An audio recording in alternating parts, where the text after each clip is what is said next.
ஓம் சாந்தி. 5-6-2026 சாக்கார முரளி. இன்று சிவ பகவான் கூறுகிறார், இனிமையான குழந்தைகளே, எப்போது இந்த பழைய உலகத்தின் மீது எல்லையற்ற வைராக்கியம் ஏற்படுகிறதோ அப்போதுதான் தந்தையின் கூடவே செல்ல முடியும். கேள்வி: பகவான் சக்திசாலியாக இருந்த போதிலும் அவரால் படைக்கப்பட்ட இந்த யஜ்யத்தில் ஏன் தடைகள் ஏற்படுகிறது? பதில்: ஏனென்றால் ராவணன் பகவானை விடவும் தீவிரமாக இருக்கிறான். அவனுடைய ராஜ்யம் அபகரிக்கப்படும் போது கண்டிப்பாக அவன் தடைகளை ஏற்படுத்தத்தான் செய்வான். ஆரம்பத்தில் இருந்தே டிராமாவின் அனுசாரம் இந்த யஜ்யத்தில் தடைகள் ஏற்பட்டு கொண்டுதான் வந்திருக்கிறது, ஏற்படத்தான் செய்யும். நாம் தூய்மையற்ற உலகத்திலிருந்து தூய்மையான உலகத்திற்கு டிரான்ஸ்பர் ஆகிக் கொண்டிருக்கிறோம். எனவே கண்டிப்பாக தூய்மையற்ற மனிதர்கள் தடைகளை ஏற்படுத்தத்தான் செய்வார்கள்.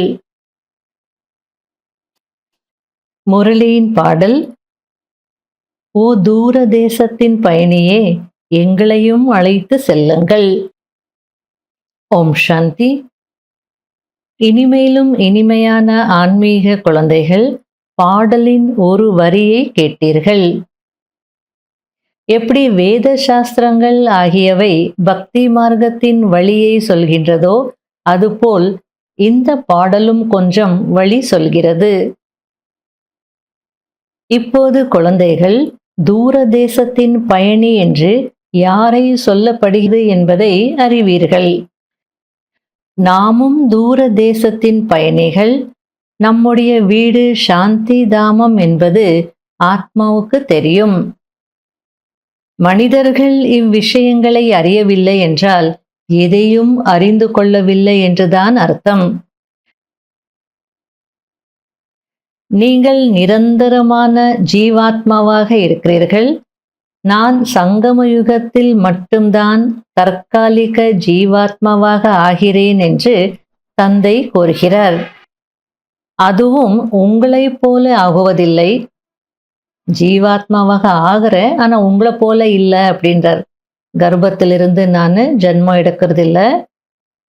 நான் இந்த சரீரத்தில் என்னுடைய அறிமுகத்தை கொடுப்பதற்காக பிரவேசம் செய்கிறேன். இல்லையென்றால் உங்களுக்கு அறிமுகம் எப்படி கிடைக்கும்? ஆன்மீக தந்தை என்பவர் ஒருவர்தான். அவரை சிவ் பாபா அல்லது பகவான் என்று சொல்கிறார். அந்த ஆன்மீக தந்தைதான் அனைவரையும் அழைத்து செல்வேன் என்று புரிய வைக்கிறார். யாரையும் விட்டுவிட்டு போக மாட்டேன், திரும்பியோ அனைவரும் சென்றுதான் ஆக வேண்டும். அந்த பாட்டில் எங்களையும் உங்க கூடவே அழைத்து செல்லுங்கள் அப்படின்னு அடுத்த லைன் வருது. அதை பற்றி பாபா சொல்லிட்டு இருக்கிறார். எங்களையும் உங்களுடன் அழைத்து செல்லுங்கள் என்று சொல்கிறார்கள். அதற்கு பாபா, பழைய உலகத்தின் மீது வைராகியம் வராத வரை அப்படியே யாரும் சென்றுவிட முடியாது என்கிறார். இந்த பழைய உலகம் அழிய போகிறது. இப்போது புது உலகத்திற்கு செல்ல வேண்டும் என்பதை நீங்களும் அறிவீர்கள். ஆகையால் தன்னை ஆத்மா என்று உணர்ந்து தந்தையை நினைவு செய்து கொண்டே இருங்கள் என்று பாபா அடிக்கடி புரிய வைக்கிறார். இப்போது பாபா வந்திருக்கிறார் என்றால் அவருடைய டைரக்ஷன் படி, அதாவது வழிகாட்டுதலின்படி செல்ல வேண்டும். தாமரை மலருக்கு சமமாக தூய்மையாக இருக்க வேண்டும். இல்லற விவகாரங்களில் இருந்து கொண்டு தூய்மையாக இருங்கள் என்று கன்னியாக்களுக்கு சொல்ல மாட்டார். அவர்களோ தூய்மையாகவே இருக்கிறார்கள். இது இல்லறவாசிகளுக்காக சொல்லப்படுகிறது. குமார் மற்றும் குமாரிகளோ திருமணம் செய்து கொள்ள வேண்டியதே இல்லை. இல்லையென்றால் அவர்களும் இல்லறவாசிகளாகவே ஆகிவிடுவார்கள். கந்தர்வ விவாகம் என்ற பெயரும் இருக்கிறது. கன்யாவுக்கு அடி விழுகிறது என்றால் வேறு வழி இல்லாத நிலையில் கந்தர்வ விவாகம் செய்து வைக்கப்படுகிறது. உண்மையிலும் சொல்லப்போனால் அடியையும் கூட சகித்து கொள்ள வேண்டும். ஆனால் அதர் குமாரி ஆக கூடாது.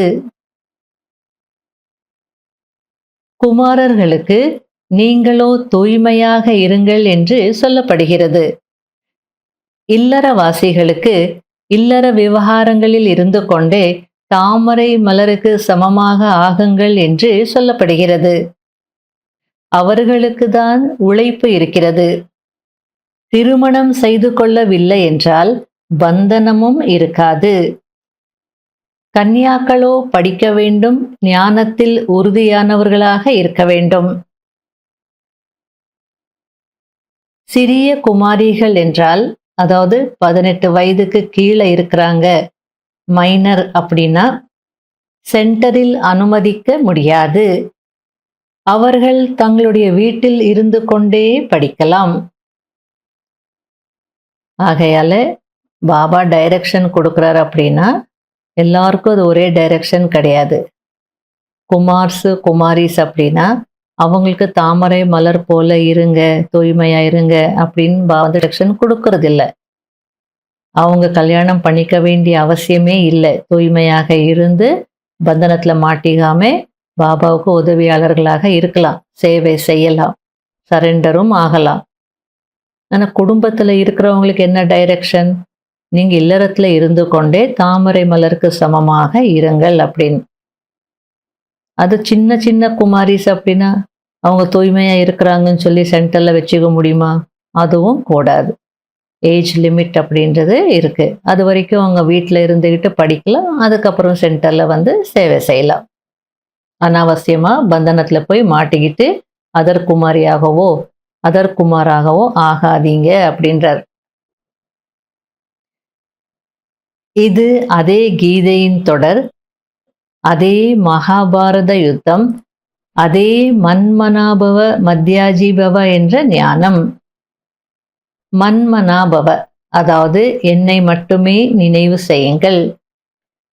யுத்தமும் கூட இப்போது சரியாக நடந்து கொண்டிருக்கிறது. பாண்டவர்களுக்கு வெற்றி கிடைத்தது. அதாவது இந்த உலகமே ஒரு போர்க்களமாக இருக்கு. சிவ் பாபா இந்த ரதத்துல வந்து இப்ப ராஜயோகத்தை சொல்லி கொடுத்துட்டு இருக்கிறார். மன்மனாபவ மத்யாஜீபவ அப்படின்ற அந்த போதனையை கொடுத்துட்டு இருக்கிறார். அதனால இது அதே கீதையினுடைய தொடர், அதே மகாபாரத யுத்தம், அதே மன்மனாபவ மத்யாஜீபவ ஞானம் அப்படின்றார். வெற்றியும் பாண்டவர்களுக்கு தான். நமக்கு இப்போது ஏறும் கலை என்பதை நீங்கள் தெரிந்து கொண்டீர்கள். நாம் நம்முடைய சுகதாமத்திற்கு சென்று விடுவோம். பிறகு அங்கிருந்து எப்படி கீழே இறங்குகிறோம்? 84 பிறவிகளை எப்படி எடுக்கிறோம்? இந்த ஞானம் முழுவதும் உங்கள் புத்தியில் இருக்கிறது. இந்த ஞானத்தை மறக்க கூடாது. நம்முடைய அனைத்து துக்கங்களையும் போக்குவதற்காக, சாபத்தை போக்கி ஆஸ்தி கொடுப்பதற்காக பாபா வந்திருக்கிறார். ராவணனின் சாபத்தினால் அனைவருக்கும் துக்கம் ஏற்பட்டிருக்கிறது. ஆக இப்போது தந்தையையும் ஆஸ்தியையும் நினைவு செய்ய வேண்டும். மாலையில் மணியாக யார் யார் வர முடியும் என்பது உங்களுக்கு போக போக தெரிய வரும். நீங்கள் வரமாட்டீர்கள் என்று யாரிடமாவது நேரடியாக சொன்னீர்கள் என்றால் ஹார்ட் ஃபெயில் ஆகி விடுவார்கள். ஆகையால் முயற்சி செய்யுங்கள் என்று சொல்லப்படுகிறது. என்னுடைய புத்தி யோகம் அலைவதில்லை தானே என்று தன்னை சோதனை செய்யுங்கள். ஹே ஆத்மாக்களே, மன்மனா பவ. உங்களுடைய இல்லற விவகாரங்களிலேயே இருங்கள். இங்கே ஓடி வந்து அமர்ந்து விட வேண்டும் என்பதில்லை. கடலிடம் மேகங்கள் புத்துணர்ச்சி பெறுவதற்காக வர வேண்டும்.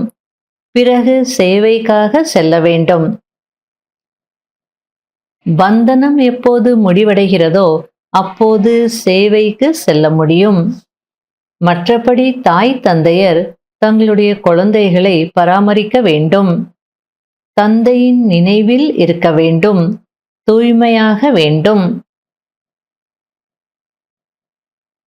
ஒரு சில குழந்தைகளோ நல்ல மலர்களாக இருக்கிறார்கள். பார்க்கும் போதே நிம்மதி ஏற்படுகிறது. கிங் ஆஃப் ஃப்ளவர்ஸ் என்று ஒரு மலர் இருக்கிறது. அதாவது மற்ற மொழிகள்ல சுகந்த ராஜா அப்படின்னு சொல்லுவாங்க. சுகந்தம் அப்படின்னா நறுமணம். அந்த நறுமணம் வீசக்கூடியதிலேயே அந்த மலர் ராஜா, கிங் ஆஃப் ஃப்ளவர்ஸ். தமிழ்நாட்டில் சம்பங்கி அப்படின்வீங்க. அதை பற்றி பாபா சொல்லிட்டு இருக்கிறார். 5 நாள் வைத்திருந்தாலும் மலர்ந்தே இருக்கும். மனம் பரவிக்கொண்டே இருக்கும். இங்கேயும் கூட யார் பாபாவை நினைவு செய்து கொண்டே இருப்பார்களோ, நினைவுபடுத்தி கொண்டே இருப்பார்களோ, அவர்களின் நறுமணம் பரவுகிறது. சதா குஷியாக இருப்பார்கள். அப்படிப்பட்ட இனிமையிலும் இனிமையான குழந்தைகளை பார்த்து பாபாவும் மகிழ்ச்சி அடைகிறார். அவர்களுக்கு முன்பு பாபாவின் ஞான நடனம் மிகவும் நன்றாக நடக்கிறது. நல்லது. இனிமையிலும் இனிமையான தேடி கண்டெடுக்கப்பட்ட செல்ல குழந்தைகளுக்கு மாத்பிதா பாப் தாதாவின் அன்பு நினைவுகள் மற்றும் குட் மார்னிங். ஆன்மீக குழந்தைகளுக்கு ஆன்மீக தந்தையின் நமஸ்காரம்.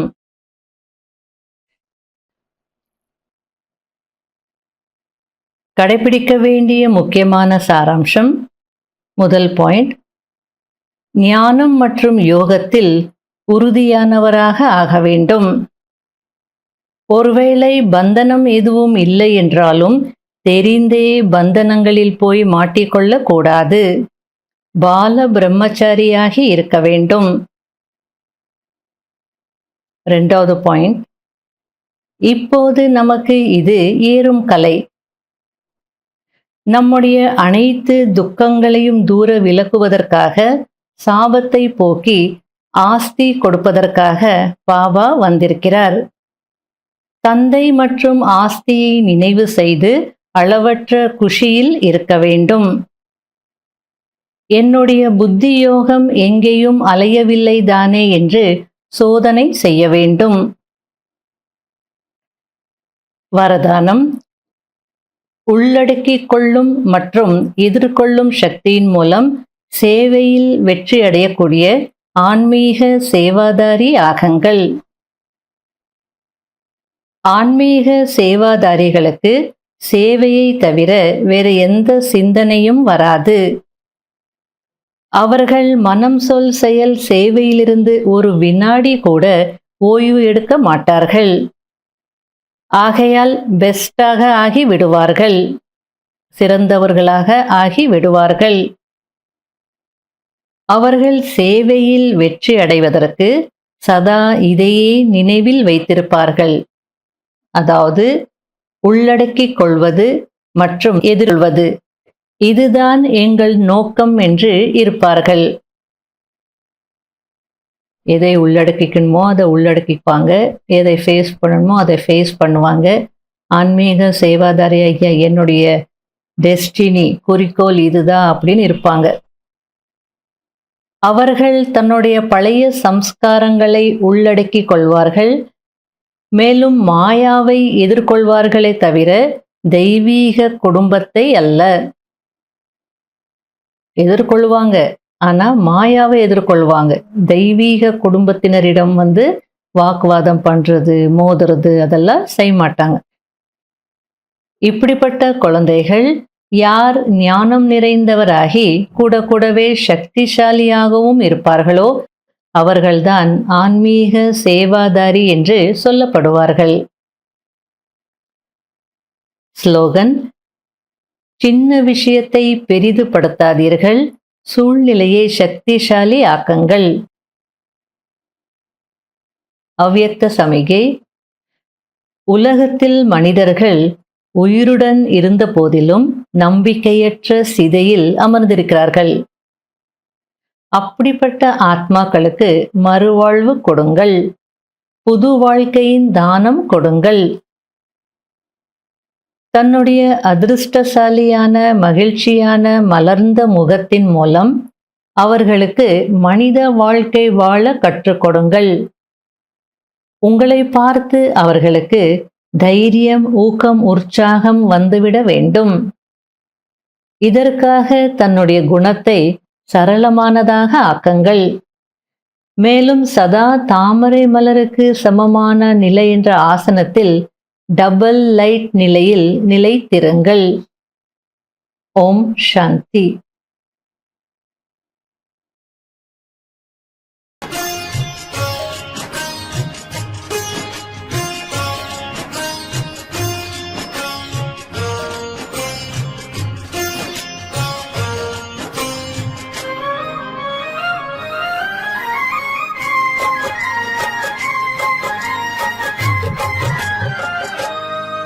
இன்னாருயிர் நண்பன் நீயே, என் ஆசை நாயகன் நீயே, என் உயிர் பாபா உன் மனதில் பலியாகிறே, என் உயிர் பாபா உன் அன்பில் பலியாகிறே, என்னாருயிர் நண்பன் நீயே.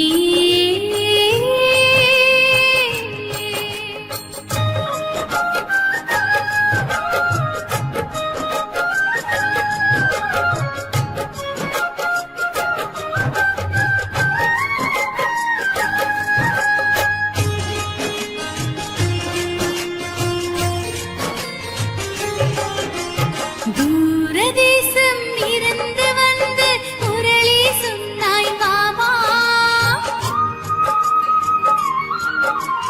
தூங்கியிருந்த உயிர்களுக்கெல்லாம் நிம்மதி தந்தாய் பாபா. தூரதேசம் இருந்து வந்து முரளி சொன்னாய் பாபா, தூங்கியிருந்த உயிர்களுக்கெல்லாம் நிம்மதி தந்தாய் பாபா. பாபா என்னும் பெயரில் மந்திரத்தான் இருக்கிறது, மாயா என்னும் பேரே மதுவே அழிகிறது. அதர்ம உலகம் மாறட்டுமே, புது ஸ்வர்க்க உலகம் தொடங்கட்டுமே. என் உயிர் பாபா உன் மனதில் பலியாகிறே, என் உயிர் பாபா உன் அன்பில் பலி